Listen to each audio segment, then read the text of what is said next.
como é que vai ser o plano da conferência? Primeira coisa, vou explicar para vocês o que é modernidade e o que é pós-modernidade. As ideias da pós-modernidade e da modernidade, o que elas são mais exatamente, e as aplicações concretas para ilustrar as ideias. Senão fica muito complicado de entender as ideias se a gente não vê as aplicações que elas têm, sobretudo na cultura. Depois eu vou mostrar as consequências que isso tem, que esses princípios têm nas famílias, se elas são adotadas pelas famílias, se essas ideias são adotadas, né? E depois como se opor concretamente a essas ideias que geram problemas nas famílias, né? Por que eu quis fazer achei que essa conferência era oportuna? Porque pode parecer estranho, assim, espantoso, mas é comum as pessoas não se darem conta de que elas não vivem mais no mundo que já passou faz muito tempo, quando você era criança, né? Se a gente acha que a sociedade funciona ainda num ritmo e com ideias e aplicações de ideias como era há 30, 40 anos, né, 20 anos mesmo, a gente não vai tomar remédios ineficazes para problemas que afetam a gente, né? Então, a primeira finalidade dessa conferência é de deixar claro como é que a sociedade atual funciona. Vocês vão ver, eu vou falar muitas coisas com certos termos um pouco acadêmicos, mas vou explicar eles, não precisa reter os termos acadêmicos, basta compreender o que está sendo dito, né? Então, primeira característica da modernidade, né? O que é a modernidade? A modernidade é um período da história atual, né? Começou vamos dizer assim, teve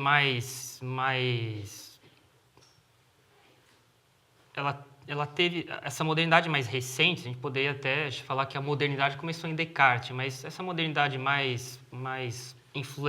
com maior influência em nós começou no começo da década de 1910, né? 1910, 1920. A arte moderna começa em 1911, né? E Mondrian, né? Aqueles quadrados amarelo, azul, vermelho, só isso, né? A modernidade ela tem certos princípios que eu vou explicar para vocês, vou mostrar como é que ela foi sendo aplicada, né? Era uma época em que começou a ter um grande progresso técnico, né, na modernidade. Então a gente começou a ter progresso médico, né? Tinha um professor na faculdade que falava que não existia medicina no mundo até 1950. Né? Antes era só amadorismo. Né? Com a descoberta do antibiótico na Segunda Guerra Mundial foi uma verdadeira revolução. Né? As pessoas pararam de morrer igual moscas. Né? As mulheres iam para o parto, antes disso daí, elas não sabiam se iam sair vivas. Sempre foi assim. Né? E hoje em dia não é mais assim, não. Né? Casos assim dramáticos acontecem e, por altos e baixos, as mães saem vivas dos partos. Né? E não era assim. Antigamente, o médico fazia uma cesárea porque ele estava desesperado. Não tinha mais o que fazer. Porque se ele fizesse uma cesárea, era certo que a mãe ia morrer. Né? E hoje em dia, imagina, né? Você tem que ficar convencendo eles a não fazer quando não tem necessidade. Né? Pois, maior domínio e aperfeiçoamento de técnicas cirúrgicas. Então, em 67, fez o primeiro transplante de coração. Um negócio assim que foi manchete no mundo inteiro. Né? Então, as pessoas começaram a adquirir uma grande confiança na razão. Começaram, também desde isso percorreu todo o século XX, né? Primeira metade, até depois. E uma grande confiança na capacidade técnica do homem de agir sobre a natureza, de mudar a natureza. Então, manda primeiro ser vivo para o espaço, depois manda um satélite, o homem vai para a Lua, né? Sinceramente, essas teses de que o homem não foi para a Lua, acho que não dá para levar a sério, não. Pesquisa espacial, GPS, né? Internet, nos anos 70, né? Progresso técnico que fez com que o homem tivesse muita confiança na razão e um grande otimismo em relação ao futuro. E depois, um grande otimismo no progresso, uma noção de que na história do mundo o que existe é um progresso contínuo de uma etapa para outra, sempre melhor. Então, de que a Revolução Francesa foi melhor do que o que existia antes e a Revolução Industrial melhor do que existia antes da Revolução Industrial, pois com a tecnologia, eletricidade e tudo, melhor do que antes e que há sempre um progresso na história de melhor cada vez melhor as coisas, né? E o que é uma noção bem errada de progresso, né? Gressus, em latim, quer dizer passo, né? Progressos quer dizer que você dá um passo depois do outro, né? Mas quando você caminha em direção à finalidade, né? Ao ponto final. Então, um progresso em sentido propriamente correto é quando o homem se aproxima da finalidade dele, né? Que é conhecer a verdade e ter uma vida virtuosa, isso naturalmente. E depois, por causa do sobrenatural, né? Que é ir para o céu, né? Isso é um progresso, né? Não é porque você tem mais capacidade técnica que você se aproxima da finalidade do ser humano, né? Então, um conceito de progresso muito, muito enviesado, né? Confiança de que a história, então, é sempre uma passagem de uma etapa para outra melhor, né? Então, a reforma litúrgica, a missa que foi feita posterior à missa que tinha antes é melhor, porque vem depois. Depois, muita confiança na liberdade humana. Então, o liberalismo ele conseguiu se difundir muito no século XX por causa do seguinte discurso, né? A supremacia da liberdade humana, cada um defende a sua visão de mundo e se vocês permitirem que o liberalismo seja reinante, todos os pensamentos das pessoas vão poder coexistir tudo junto. Isso era visto como uma coisa muito boa para as pessoas. Então, o liberalismo foi se espalhando muito, né, pelo que ele prometia, né? Depois, se vocês lerem recomendo que padres façam isso, né? Mas a Gaudium et Spes, no Vaticano II, né? A Igreja no Mundo Moderno, né? Lumen Gentium, a Gaudium et Spes, são reflexos, assim, patentes desse modo de ver otimista em relação ao futuro, né, do progresso técnico, do progresso da humanidade, né? A visão da Gaudium et Spes que os padres do concílio tinham sobre o mundo, né, sobre como a igreja ia ser, já caducou faz muito tempo já. A gente vai ver no pós-modernismo isso daí, né? Um documento assim que eu acredito seriamente que está para começo de análise ultrapassada nos conceitos que ele usa. Depois, esses sistemas, o que eu quero dizer sistema de pensamento? Liberalismo, comunismo, kantismo, positivismo, que mais? Qualquer sistema de pensamento que pretenda explicar o mundo, né? Isso tem um termo técnico em humanas, chama uma grande narrativa. Uma grande narrativa é um sistema filosófico que tem a pretensão de explicar o mundo. O que é o ser humano, Deus existe ou não, como é que o homem se relaciona com Deus, o que é uma religião, o que é uma sociedade, o que é trabalho, o que é a família. Um sistema que pretende englobar tudo isso daí. Isso é uma grande narrativa, né? É um sistema filosófico. Então, a época moderna, dizer assim, que permeou a primeira metade do século XX e um pouco depois, é caracterizada pelo embate de grandes sistemas de filosofia, de divisão de mundo, né? Onde cada um tinha, vamos usar esse termo, tinha a pretensão, né, de que ele estava certo, né? E de que dava para as pessoas certezas firmes, inabaláveis, absolutas, sobre tudo. Então, eu me lembro, quando eu era mais jovem, né, você pega assim, os que restou desse tipo de formação, quando você ia argumentar com alguém para defender o catolicismo, se você conseguisse refutar uma ideia que a pessoa tinha errada, ela imediatamente, por reflexo, começava a pôr em xeque tudo o que ela pensava, porque estava tudo dentro de um sistema, né? Fulano é cartesiano, ele é kantiano, ele é positivista, ele é marxista. Se você refuta uma coisa que ele defende, ele sabe que isso está tudo atrelado num sistema de premissas e consequências, né? Então, ele fica com o sistema dele abalado. É mais fácil ele se converter, né?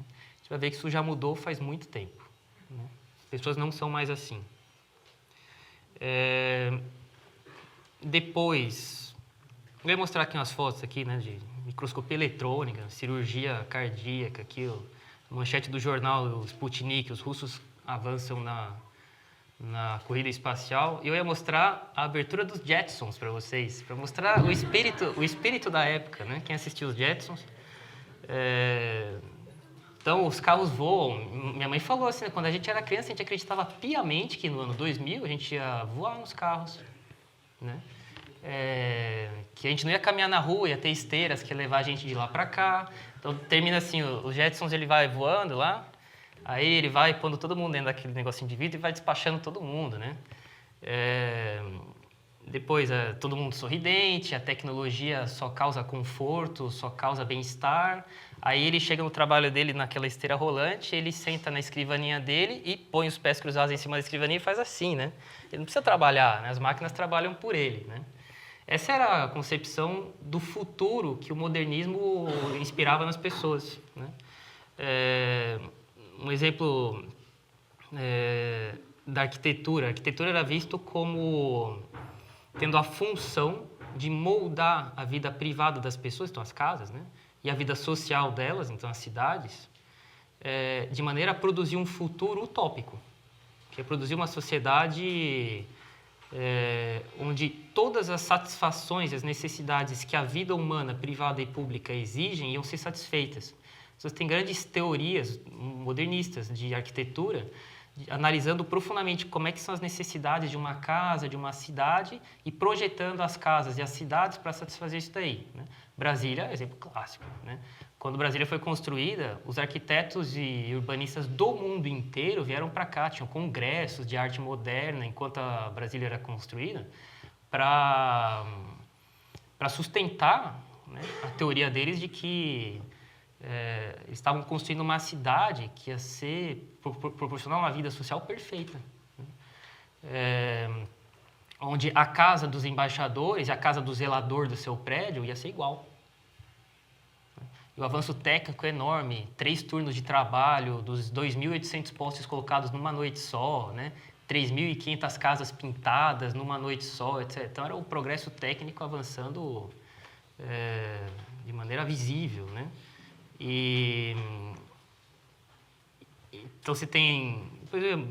Qualquer coisa, se vocês quiserem, depois no intervalo eu mostro as fotos das casas, da cidade. E é a soberania da razão, né? Organizando a vida social, né? Quem já ouviu falar do Le Corbusier, que era um suíço, arquiteto, então ele projetou e nunca construiu, né? A cidade radiosa dele, que eram cidades relógio. Não tem área para trabalho, área para lazer, área para dormir, área de compras, serviços sociais, né? Engraçado que não tem área para religião, o que implica uma visão de ser humano por trás dessa visão de arquitetura, né? Áreas públicas de transporte e tal. Então, depois posso mostrar algumas fotos da arte moderna. Então, tudo é clean, tudo é reto, ornamentação é deixada completamente de lado, né? Para ser funcional, para a ligação entre os cômodos é feita de um jeito, você vai passar da cozinha para a sala e da sala para o seu quarto sem muita complicação, sabe? Depois, e essa era todo esse, digamos, esse voo rápido que eu dei caracteriza a modernidade, um grande otimismo em relação ao futuro, né? Confiança na razão, confiança na história do progresso, né? De que você tem como explicar o mundo, né? E sabe que tem o pessoal da escola de Frankfurt, né? O Marcuse, por exemplo, escreveu um livro chamado Homem Unidimensional. Não vou entrar em detalhes, mas ele é de esquerda, né? E ele, que o aterroriza, o deixa assim furioso, esse modo do liberalismo funcionar, porque ele é tão sagaz, o Marcuse fala, ele tem razão em muitos pontos, viu? Mas as soluções que ele propõe são péssimas, né? Mas ele faz muitas análises interessantes. Ele mostra como o liberalismo com essa ideia de podem vir com as ideias todas, aceitamos tudo, né? Todos são bem-vindos. É assim, abominável, porque a pessoa ela quer se mostrar contra o sistema, quer dizer, de esquerda, né? Revolucionária, e se ela não toma cuidado, ela se deixa levar por esse discurso, acaba sendo fagocitada por isso daí, então ela continua criticando o sistema dentro do sistema e se servindo de tudo que o sistema proporciona, de consumo, de acesso a todo tipo de vantagens e de bem-estar, né? E a pessoa acha que ela é tamponada, né? Ela é controlada, e ele tem uma certa razão. Bem, não que eu seja a favor da revolução, mas de fato o liberalismo funciona desse jeito, né? E esse era o mundo da modernidade, né? O pós-guerra, então você tem... A partir do pós-guerra vai começar a amadurecer a pós-modernidade, mas ainda você tem toda a movimentação na sociedade, nas pessoas, de um grande otimismo, né? E por causa do progresso técnico que se fez no pós-guerra, né? Mas a partir dos anos 70, e a gente não vai entrar no pós-modernismo, né?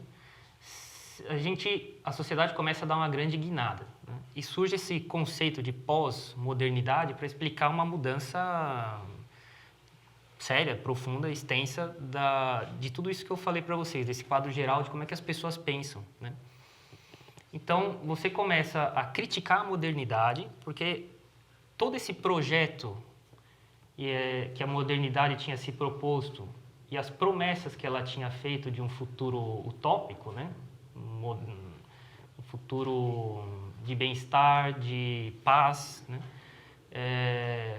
As pessoas se dão conta que isso não só não foi realizado, não foi feito, como as coisas caminham de mal em pior, né?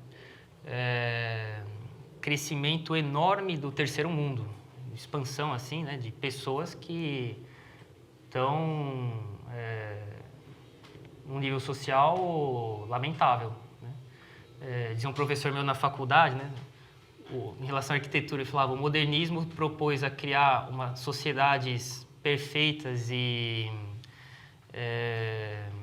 assim, cleans, né, de bem-estar, e finalmente vivemos no mundo favela. É isso, né? E depois, a proliferação de guerras, né? A Guerra Fria se estendendo, a Guerra do Vietnã, a Guerra da Coreia, a Guerra dos 6 Dias. Depois, a precarização do mundo do trabalho.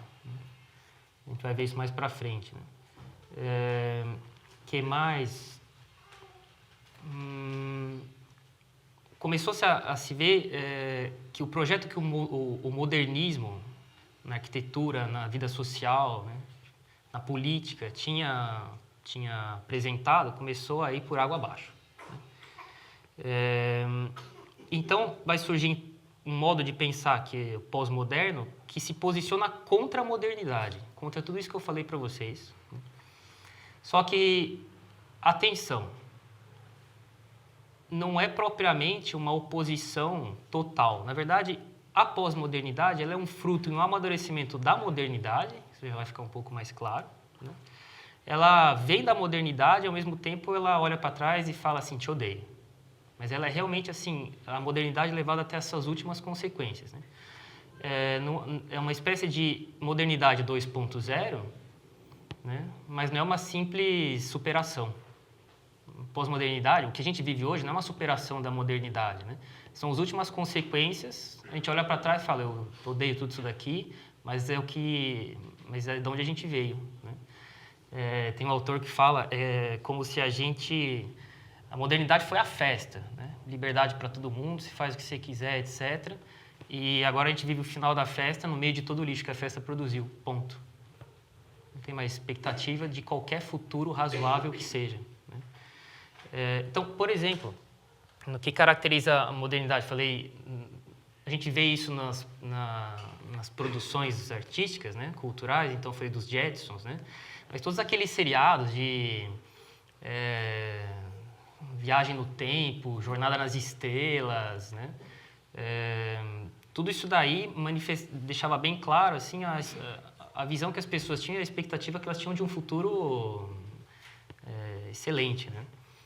E agora a arquitetura ela vai ter reflexos da pós-modernidade, então, tinha que mostrar as fotos, mas você vê a arquitetura pós-moderna, ela não é assim, aqueles cubos brancos e fachada de vidro, né? São colunas gregas, cavalos dourados, fontes com chão de mármore, mas é um pastiche. Ela pega as ruínas da modernidade, a modernidade produziu ruínas, e a gente agora vai construir usando essas ruínas. Isso é o pós-modernismo, né? É uma decepção total diante do projeto que a modernidade tinha feito para as pessoas, e é isso mesmo, né? A gente vai viver no meio dessas ruínas, juntando os cacos, né? E vai produzir, então, uma arquitetura que é um pastiche. Os shopping centers, frequentemente, são assim, né? Agora, não é só na arquitetura, isso é um reflexo das ideias. Então, decepção total diante de qualquer sistema filosófico. Todos esses sistemas filosóficos, marxismo, ou liberalismo, positivismo, o que quer que seja, propunha para as pessoas uma visão do mundo satisfatória que respondesse a todas as suas dúvidas e indagações e que fornecesse critérios certos para você levar uma vida feliz, né?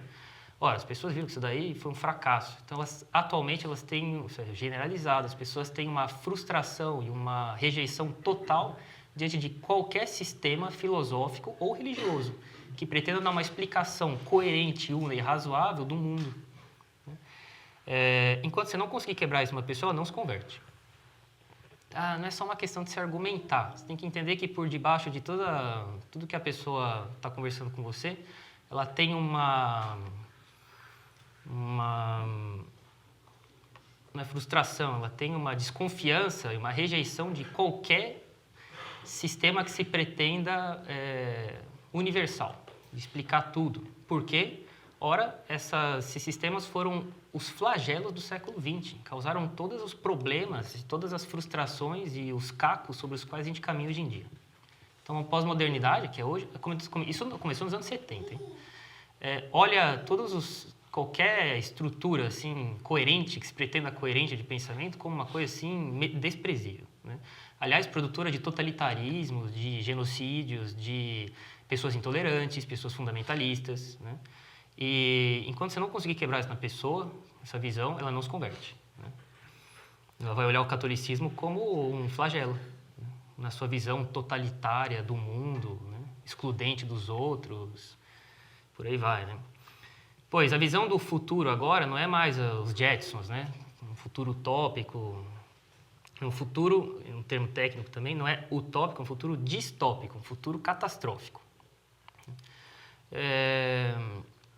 De que a tecnologia que se mostrava assim promissora de dar saúde para as pessoas, quiçá jamais morrer, né?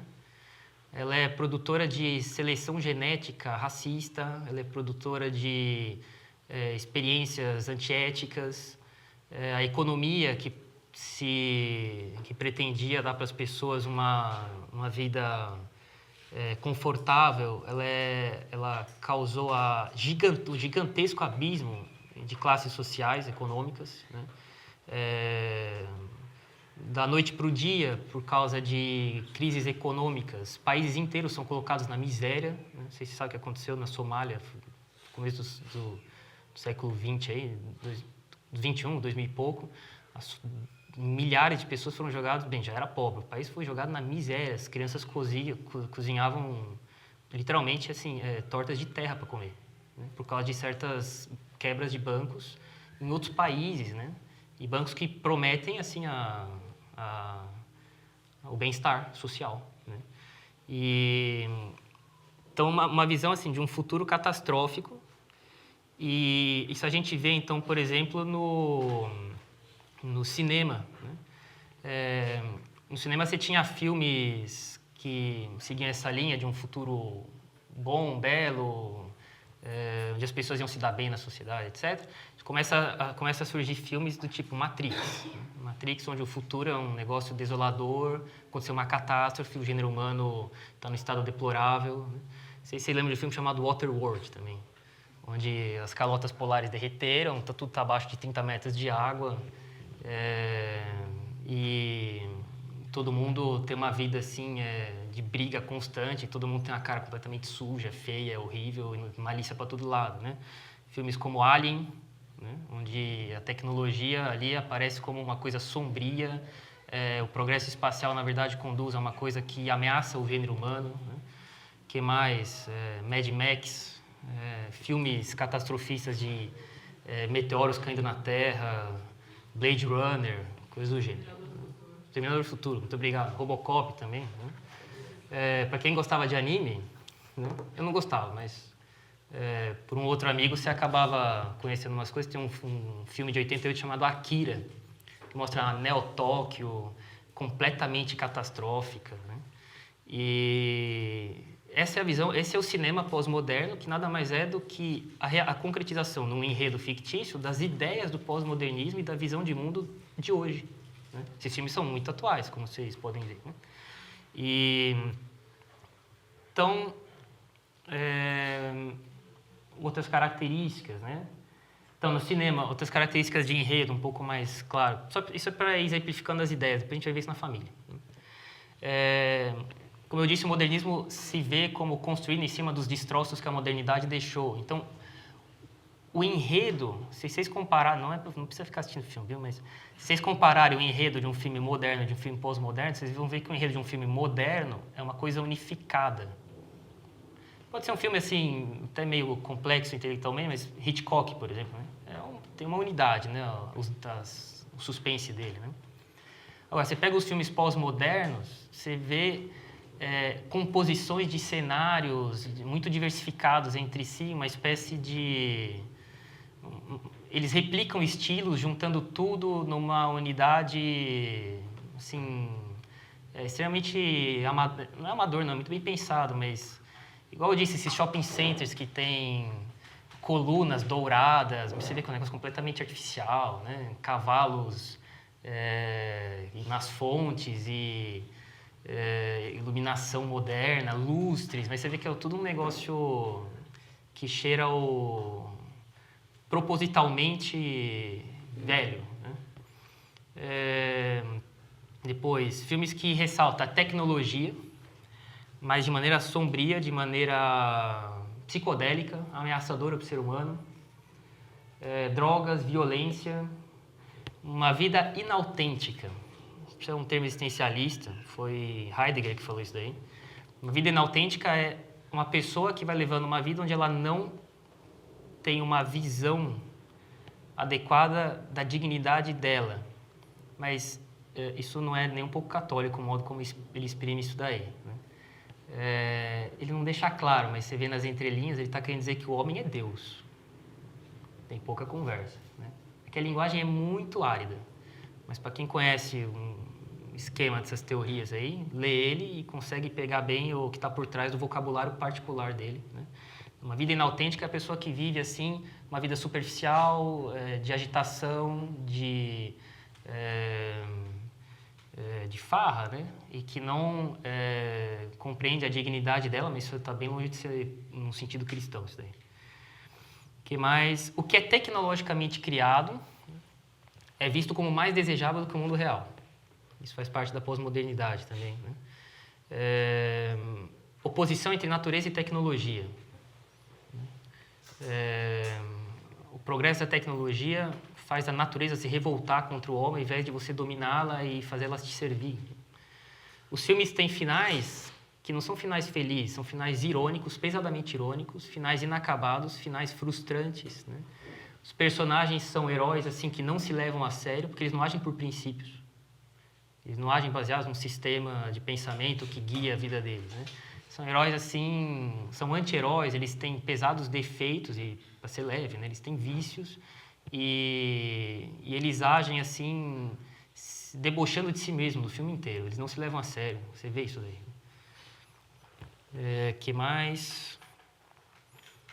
Pois, em relação às relações sociais, né? Saindo do cinema agora, ou então na economia, né?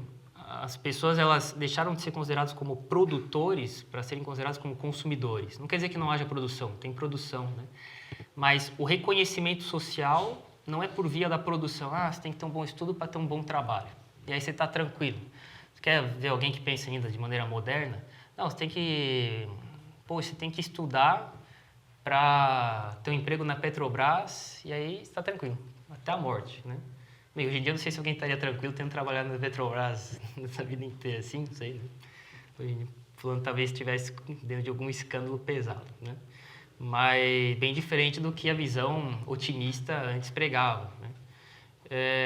Então, reconhecimento social não se dá mais pela produção, se dá pelo que você consome, não pelo que você produz. Vocês querem ver um exemplo? Uma vez estava num restaurante lá em São Paulo, com os fiéis, e aí conversa em algumas mesas ao lado.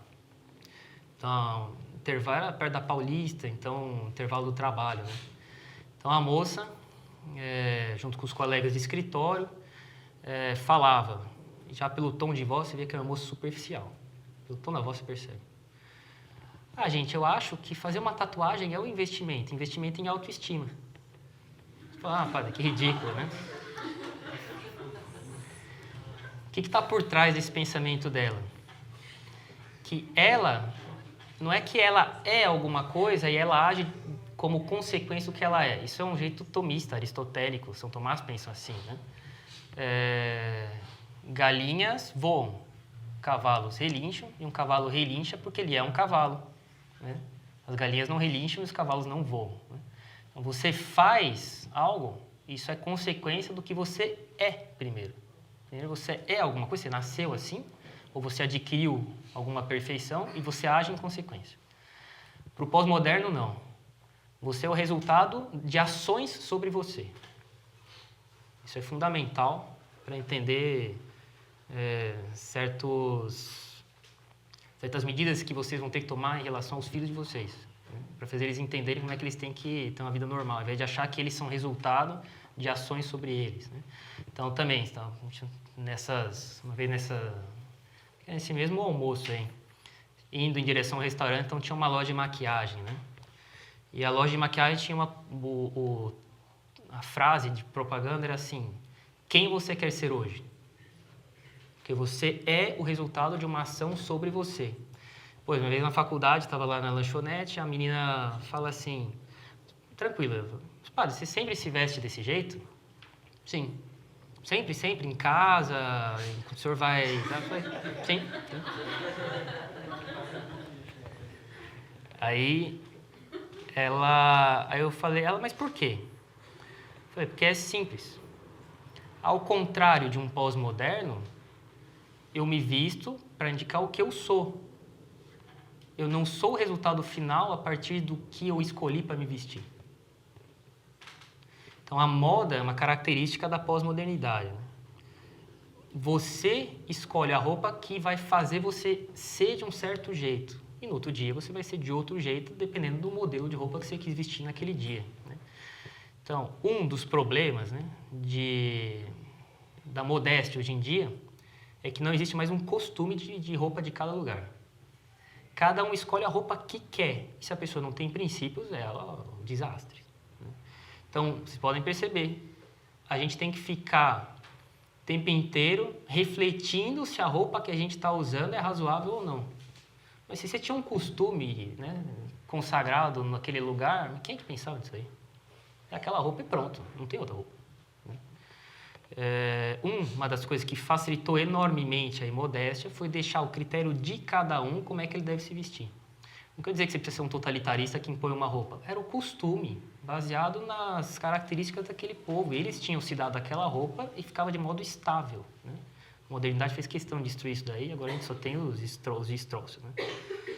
Depois, tudo é visto como alguma coisa a ser consumido, né? Desde o emprego que você tem, então os empregos são muito rotativos, né? Aqui tem muito funcionalismo público, mas na área de indústria e comércio é assim, né? Meu pai trabalhou a vida inteira na Kodak. Nossa, é um resquício do que era um mundo moderno. Agora o pai começou a trabalhar na Kodak, se aposentou lá, né? Ainda também era muito fácil a gente de arranjar emprego. Então, meu pai tinha se formado na faculdade, estava lá no alojamento lá. Chegou um colega dele e falou: Pascoal, o que você está fazendo? Não estou fazendo nada. Vem aqui trabalhar na Kodak para a gente. Ele foi lá no dia seguinte, fez a entrevista e foi contratado. e só foi sair da Kodak aposentado. Né? É assim. Hoje em dia isso acabou. Né? Houve um mundo assim. Depois, então, desde o emprego até as pessoas. Então, você é gentil, assim, discreto, mas é a verdade. Claro, ao mesmo tempo. Né? Então, você está lá na faculdade, você vê as pessoas, conversa com elas, então você começa a perceber como é que elas se comportam. Não precisa ser nem um pouco inteligente. Então, é assim. Tem uma festa no quinta-feira. Quinta-feira, na faculdade, as festas são quinta de noite, porque sexta-feira as pessoas voltam para casa. Né? Então, tem as festas. Acontece de tudo. Na segunda seguinte, está todo mundo se tratando como se tudo tivesse normal. Eu estava conversando com um colega meu lá, né, que também é na São Paulo Apóstolo, um fiel colega, né? E aí eu falo, mas escuta, o pessoal faz isso e tudo, no domingo seguinte, cada um cumprimenta o outro, tudo bem, tal. Ele falou, padre, tudo normal. Ele falou, nossa, se eu fizesse um negócio desse, eu não tinha coragem de olhar para a cara da pessoa. Tinha vergonha, né? A pessoa pode ter feito a besteira com o outro, mas você não olha para a pessoa no dia seguinte, porque tem vergonha, né?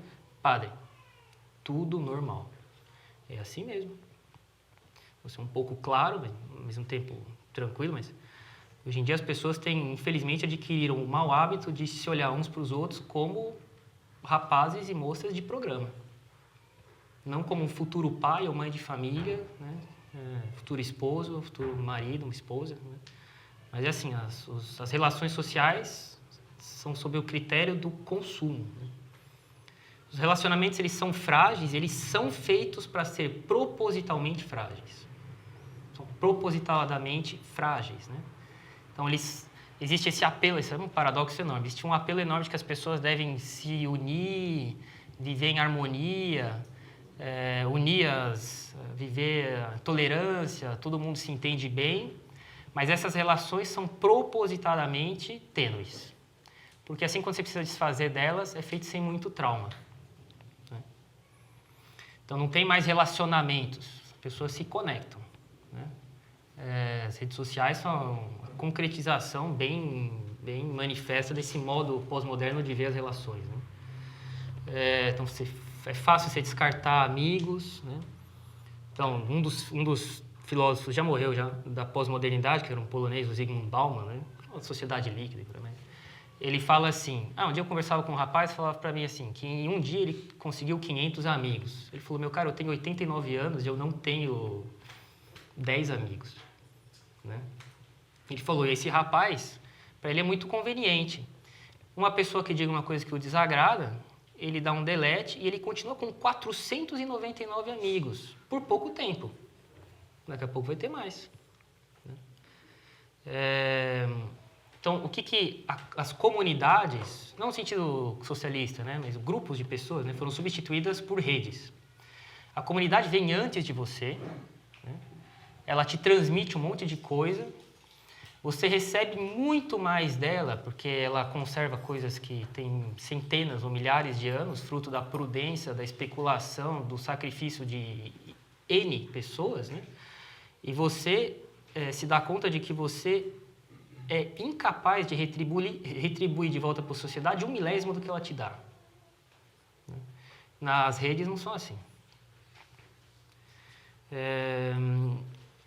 Que mais? Então a vida se torna um projeto social, um projeto individual. Tem um professor também na faculdade que dava Hegel. Os textos dos livros dele são incompreensíveis de Hegel, mas os comentários do professor eram espetaculares. Ele falava assim, a gente não se dá conta porque a gente vive nesse meio, mas antes da Revolução Francesa, existiam as corporações de ofício, as classes sociais, uma estrutura social estável, e à medida que desde que você nascia, à medida que você ia crescendo, você ia sendo, a sociedade ia te inserindo nela.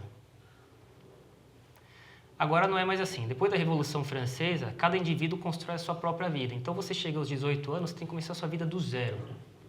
A gente está acostumado a fazer isso. Então parece, digamos, a gente não se dá conta do que isso é. Mas isso é extremamente penoso para todo mundo. Você tem que começar do zero a sua vida. Você não faz o que a sua família faz há gerações. Seu pai é médico, você vai ser artista plástico. Né? Seu pai é advogado, você vai ser engenheiro. Então, você tem que construir do zero a sua vida, isso é um peso enorme nas pessoas, isso predispõe enormemente as pessoas a desequilíbrios psicológicos. E não é à toa que, no final do XIX, durante todo o século XX, a psicanálise e a psiquiatria, que sempre foram tidas como ciências, assim, talvez até desprezíveis, né, ganharam uma reputação de salvadores da pátria de todo mundo. Porque a gente é uma sociedade que produz pessoas desequilibradas, pela estrutura social que ela é, né? Depois, uma sociedade do espetáculo. Então, uma vez teve um professor da Anhembi Morumbi que comentava o mundo moderno, o pós-moderno, ele falava, a gente anda na rua e a gente olha as pessoas, a gente tem a impressão de que, para elas se acham desempenhando um clipe. A roupa que elas estão, o modo como elas andam, como elas falam com as pessoas, o modo como elas vão numa loja, parece que elas estão num clipe, desempenhando um papel. Então, assim, a distinção na cabeça das pessoas entre ficção e realidade fica muito tênue, né? Que mais? Então, classe social a qual você pertence, religião que você recebeu, família na qual você nasceu, tudo isso aí foi solapado, né?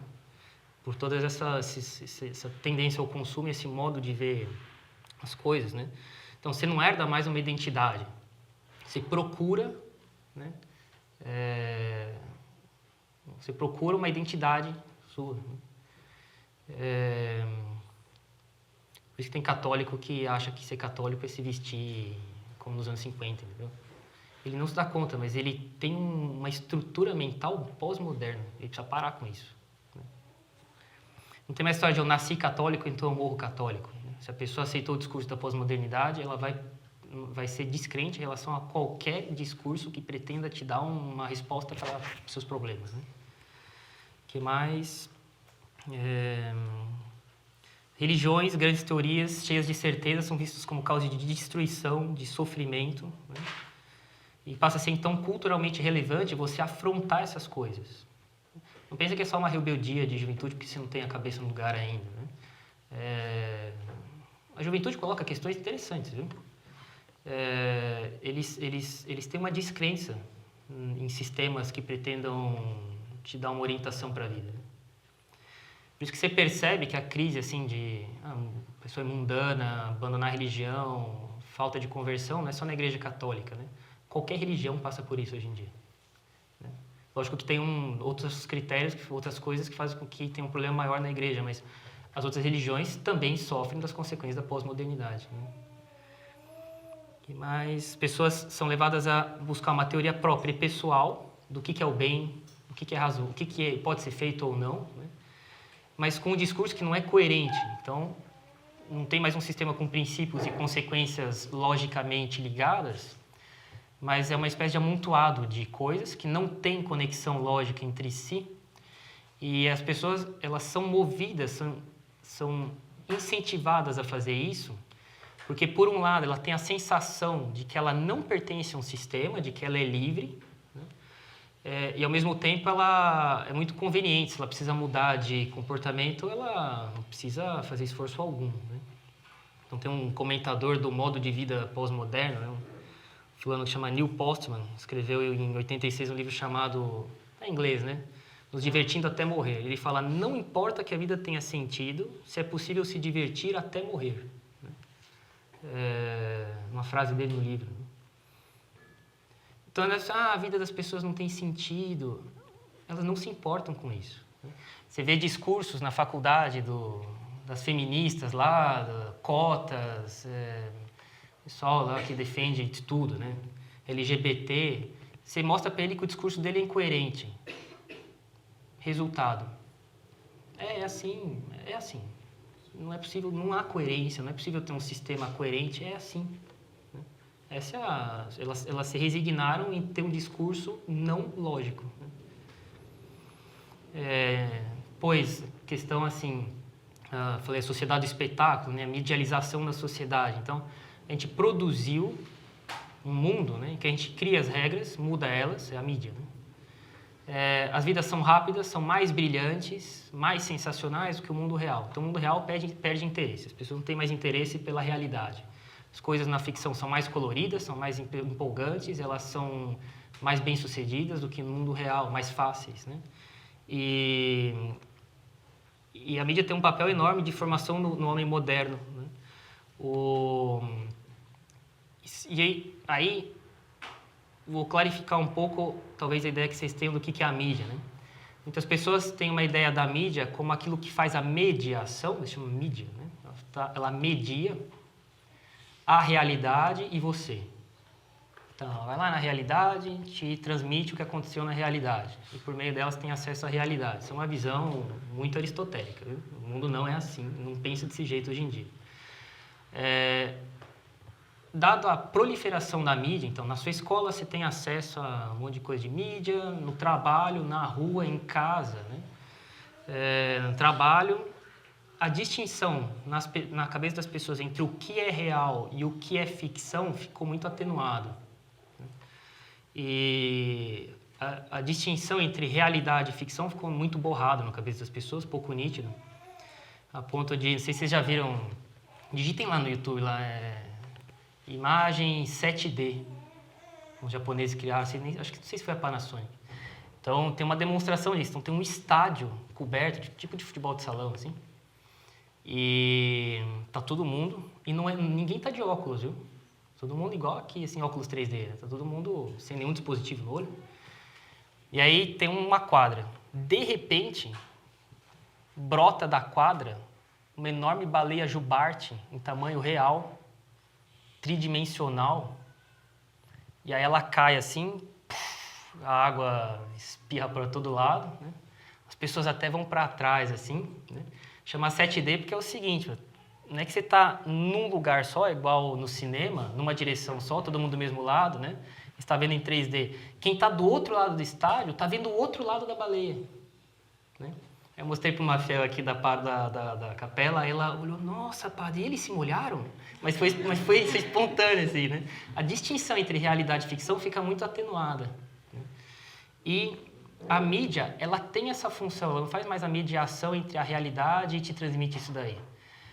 Ela te transmite o resultado final entre a realidade e e a interação e a intervenção que ela fez na realidade. Ela te transmite o resultado final. Isso, finalmente, é o que conta, né? Deixa eu ver o que mais. E vamos ver, então, para finalizar, os problemas disso na família. Então, essa concepção frágil de relação pessoal, né? Óbvio que isso daí é um pilar assim, pesado, né? Das separações e divórcios, né? O modo como o namoro, o noivado é levado, o modo como o casamento é levado é de uma relação propositalmente tênue, né? E se você acabou, mesmo por osmose, viu? Você não precisa ser um defensor, assim, vestir a camisa do pós-modernismo. Se você não se dá conta disso, você vai ser afetado, viu? Então, as relações entre marido e mulher, entre os pais e os filhos, são propositalmente tênues. E isso favorece enormemente separação, divórcio, desinteresse e descuido dos filhos pelos pais, dos pais pelos filhos, dos irmãos entre si, né? Isso também é favorecido muito facilmente pelos meios que se tem hoje em dia de viajar, né? Então é fácil assim, a família se dividir, cada um vai morar no país, né? E as relações são extremamente tênues, isso atenua as relações, ao mesmo tempo as pessoas têm facilidade de se espalhar, as famílias se irem embora, porque as relações já foram ficando tênues, né? E favorece enormemente a contracepção, porque você não considera uma pessoa como uma coisa assim, de um valor enorme, né? Uma coisa de tem um papel na sua vida muito pontual, né? Então, que tipo de reação a gente deve ter em relação a esse princípio, né, pós-moderno, para que isso não influencie a família? Primeiro, ter filhos, né? As famílias numerosas são mais unidas, né? Primeiro que você não tem muito como levar a sua vida meio no seu canto se você tem 5, 6, 7 irmãos, né? Ainda mais se a sua avó mora com você, se seu tio, sua tia, às vezes mora com você, ou seu primo, sei lá. Depende do caso, né? Eles se ajudam mais, né? Depois, os filhos, eles veem que os pais fazem enormes sacrifícios financeiros, de conforto, de bem-estar, viagem, carro, etc., para ter mais filhos. Então, o filho vê que o pai se sacrifica por ele e pelos irmãos. Um filho não retribui o pai assim mais tarde na vida, tem que mandar internar. Não precisa ser católico para ser um super filho que não vai pôr o pai no asilo. Mas qualquer um retribuiria, mas quase instintivamente. A não ser que ele seja um coração podre, né? O simples fato dele ter visto como é que os pais foram conduzindo com sacrifício a casa, né? Depois, deixar bem claro, né, que o seu filho, enfim, isso vale também para a gente, né, como pai, marido, esposa, né, mãe, que a gente não é um indivíduo, não somos indivíduos que vivem na mesma casa, né? Aquilo ali é uma sociedade só, né? E cada um é uma parte da sociedade. O que quer que a gente faça não deve ser em vista de um conforto pessoal, mas de buscar o bem dos outros. Você recebe da sua família muito mais do que você é capaz de retribuir por ela, de dar de volta, né? Isso cria muito um sentimento, né? Uma noção de reverência à família, de obrigação de retribuir, né? De não se afastar sem mais nem menos, né? Depois, inserir os filhos nas atividades da casa, né? A partir do momento que você vê que ele é capaz de ajudar, por pouco que seja, com a idade que tem, isso ajuda enormemente ele a ver ele como parte de um todo, né? Uma coisa que produz enormemente de separação e divórcio é que um membro da casa, pai, mãe, esposa, né, o filho que vai embora, enfim, ele se vê como alguém que começa a usar toda a maquinaria da família, ele começa a parasitar a família para tirar proveito pessoal, né? E aí se o outro começa a dar conta, falando que ele está incomodando a coletividade, ele perde a paciência, porque ele acha que ele pode parasitar a família dele, né? Tem pai que faz isso, tem mãe que faz isso, né? Tem padre que faz isso na paróquia, tem padre que faz isso no sua congregação, etc., né? Então não pode ser assim, né? Fazer que ele compreenda que os outros dependam dele, né? As pessoas não nasceram em árvores, né? Elas nascem numa família, né? Você é devedor isso vinha antes de você, né? Depois, um mal enorme na família, que causa na família, é enorme acesso à informação que se tem, né? Sem unidade, né? Então, notícia de futebol, logo em seguida, lá, o que o Papa fez, depois o desastre na usina hidrelétrica, não sei aonde, né? Então, tudo tem o mesmo nível e as pessoas não têm uma concepção única, né? Então, primeiro, formar nos filhos, pouco a pouco, uma visão crítica das coisas, né? Tem que analisar a credibilidade do que está sendo dito, a razoabilidade do discurso, se aquilo é razoável ou não, se tem coerência ou não, se corresponde com a experiência das coisas que ele já viu, né?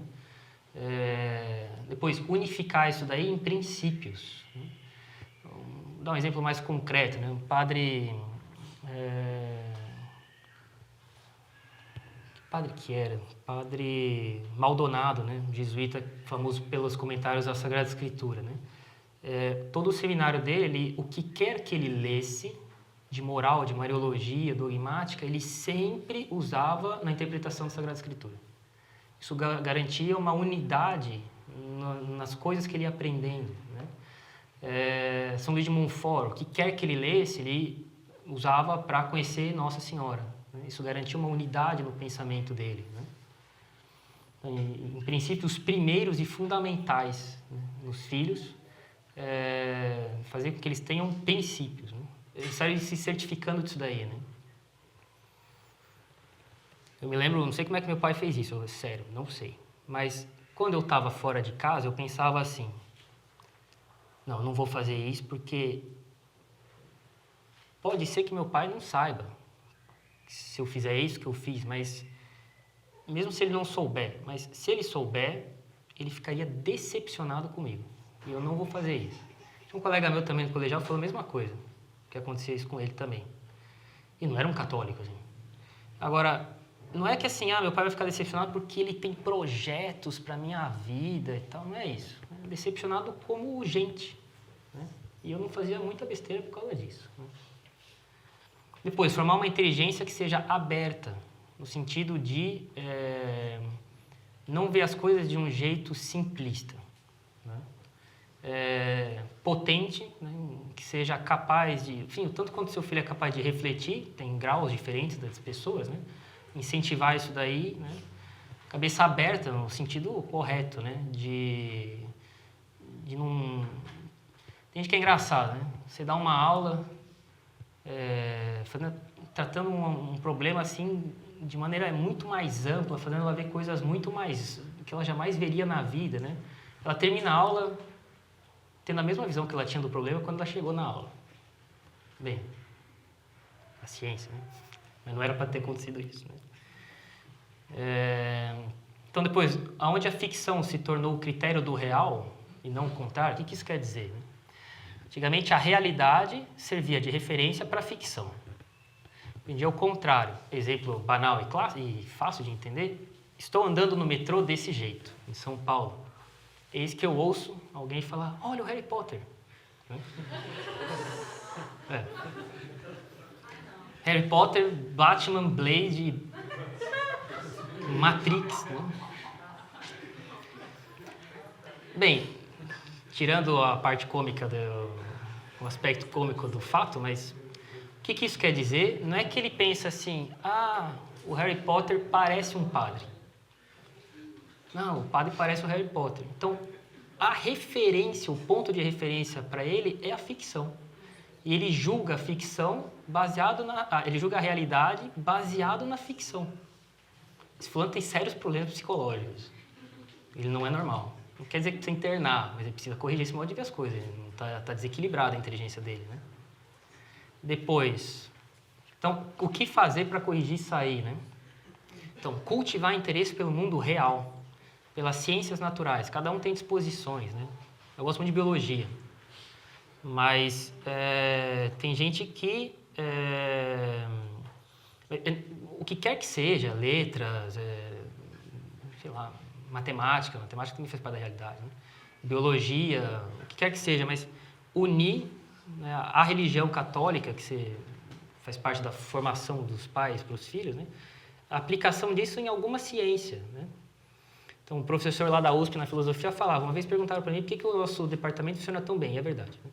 Ele falava, porque cada professor aplica a área do conhecimento dele em alguma ciência. Então, tem gente que se dedica à política, tem gente que é professor de lógica e vai estudar matemática, ou história da filosofia da ciência, aplica na biologia ou na física, e isso, ou em arte, então filosofia da arte, isso torna a filosofia mais... Você vê ela sendo aplicada, você compreende melhor o mundo, e ao mesmo tempo o mundo te faz entender melhor os princípios teóricos, né? E o conhecimento fica ao mesmo tempo sólido e a partir da realidade, porque a realidade é a fonte máxima de qualquer conhecimento. Não tem outra fonte de informação que não seja a realidade. A ficção não é fonte de conhecimento, ela é produzida a partir do conhecimento que a realidade te deu. Então, a ficção tem uma quantidade de conhecimento muito reduzida. A realidade é que tem a máxima totalidade do que é possível conhecer, né? Depois, insistir, isso é importante, né? Ligação com a realidade, assim, que os atos que seus filhos fazem, que a gente faz, tem consequência sobre os outros. Então, quando você é confessor, quando você vai dar um conselho para alguém, romper com isso, ou então fazer tal coisa, ou obrigar a restituir tal coisa, ou não, né? Você sempre tem que pensar com você, antes de falar, quais são as consequências do conselho que eu vou dar. Você tem que ver se o negócio tem aplicação real e quais consequências reais para a pessoa e para o resto do mundo, né? Mas... Última coisa... na pós-modernidade, uma esfera propriamente humana que ficou muito atacada foi a ética, né? A moralidade das coisas. As pessoas literalmente fazem o que bem entendem. Então, primeira coisa, né? Formar nos filhos, então, convicções e princípios, né? Então, as pessoas, elas são igual o junco, né? Vão para lá, São Tiago fala isso, não vão para lá e para cá, qualquer vento leva para um lado, o vento leva para o outro lado, né? Porque elas não têm convicções, né? Pois Por que que o junco quebra rápido? Junco é aquele negócio que cresce na beira do lago, né? Aqueles mato alto lá, né? Por que quebra fácil? Porque ele é oco no meio, né? Se ele não fosse oco no meio, não dobrava, né? Ficava firme. Né? Então, tem que ter convicções, né? A pessoa não pode ser vazia, né? Pois, cada um tem um grau de capacidade intelectual, mas o tanto quanto é possível, incentivar muito nos filhos o estudo, né? O estudo das coisas da fé. Eu estou convencido que muita gente perde a fé por falta de estudo. A pessoa ouve alguma coisa contra a igreja, contra a religião, a pessoa não tem a resposta, né? Já está predisposta a perder a fé. O arremate é quando ela, ao invés de ficar tranquila e pensar, bem, não sei, vou procurar, ela, ai, nossa, é mesmo, nossa, eu nunca pensei nisso, nossa, minha fé está abalada, agora todas as minhas convicções foram embora, nunca teve convicção, né? Não, calma, né? Se ouvir um negócio que você nunca ouviu no catecismo, uma crítica que você não tem resposta, você não precisa chutar o balde, você fala, não, bem, vou atrás, né? Não precisa perder a fé na hora, né? Depois, para se fazer respeitável, né? Diante das pessoas, também iluminar os outros, né? Ensinar os outros tanto quanto a gente pode, as ocasiões permitem, de apostolado, porque e fazer isso de maneira respeitável, de maneira competente, para tirar das pessoas essa visão de que qualquer discurso unido, que pretende explicar o mundo, é fonte de sabores e de catástrofes, né? E que mais? E praticando o que se crê. Como eu disse, uma característica da pós-modernidade é o seguinte: você escolhe o conjunto de ideias que você quiser e quando você quiser mudar de opinião, você muda de comportamento, porque justifica tudo, né? E lá na USP eu via, na filosofia, que se dá assim todos os sistemas de filosofia, né? E o interessante é que eles estudam de tudo, eles não têm convicção nenhuma, eles ficam com a cabeça o caos, porque eles estudam tudo isso sem nenhum parâmetro ao qual eles possam comparar o sistema de cada um. E eles, sobretudo, qualquer filósofo que se estuda de hoje em dia, né? É claro isso, nenhum deles pede de você um engajamento da sua vida. Agora, eu vou dizer para vocês, ao ler Santo Agostinho ou ao ler São Tomás de Aquino, você percebe que ou você leva aquilo a sério, se você levar a sério o que ele está falando, você se converte. Isso não acontece com Schopenhauer, nem com Sartre, nem com Heidegger. Com São Tomás, Santo Agostinho, se você realmente leva a sério o que está falando, você fala, de fato ele tem razão, você vê que você tem que mudar de vida. Né? Então, os professores que davam aula de filosofia de Santo Agostinho ou de São Tomás, por exemplo, eram muito competentes. Mas se percebia que era uma visão extremamente exterior do negócio. Eles falavam de coisas que eles não sabiam o que isso significava na prática. Bem, a gente aproveitava, mas eles não... Você vê que é alguém que tem um conhecimento exterior do que São Tomás está falando. Finalmente, né, a gente insiste muito nisso, mas eu acho que vale a pena sempre mostrar isso sobre outros aspectos para ver que é sólido, né? Última coisa. Essa desilusão da pós-modernidade a qualquer discurso razoável é uma coisa que não dura muito tempo, porque qualquer inteligência tem uma inclinação natural a buscar as razões e os porquês das coisas.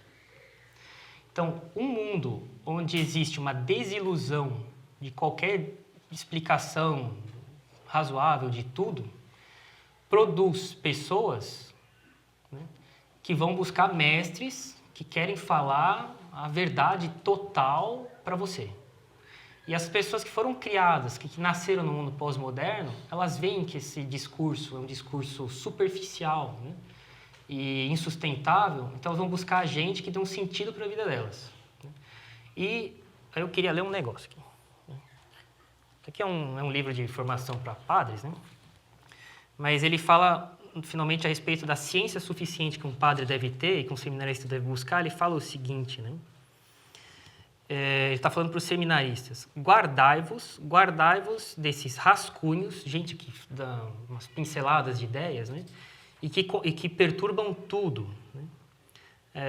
Guardai-vos de vos colocar atrás, de seguir certos doutores de aventuras e de tais ou tais leigos sem mandato, que pretendem conhecer e interpretar as doutrinas da igreja bem melhores do que os chefes mesmos da igreja. Guardai-vos daqueles que tentam vos tirar, mais ou menos, das influências da verdadeira igreja, para vos prender, vos acorrentar à pequena igreja deles, lá, né, onde eles estão, vos impregnando de um espírito que não é o espírito de Deus, espírito no sentido de um estado, né, na inteligência ou nos afetos que te inclina para coisas que não são boas e verdadeiras, né? Vos infundindo uma alma que não é franca, que não é leal, né? E totalmente católica, né? E ele cita aqui São Paulo, né? Com esse tipo de pessoa não queiram sequer comer junto com eles, né? Sentar na mesma mesa, né? Não é entre essas pessoas que vocês devem buscar o alimento do espírito de vocês, né? Que a pós-modernidade, ela predispõe as pessoas a ter uma reação contrária, né?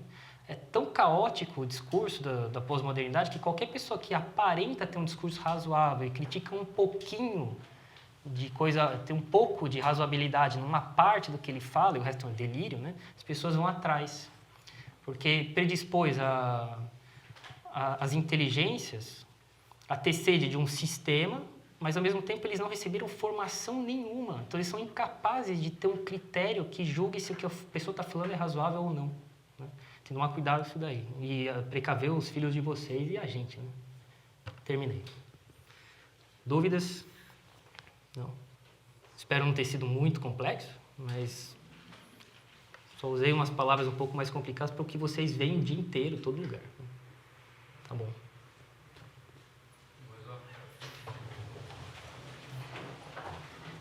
Pai, o Filho do Espírito Santo.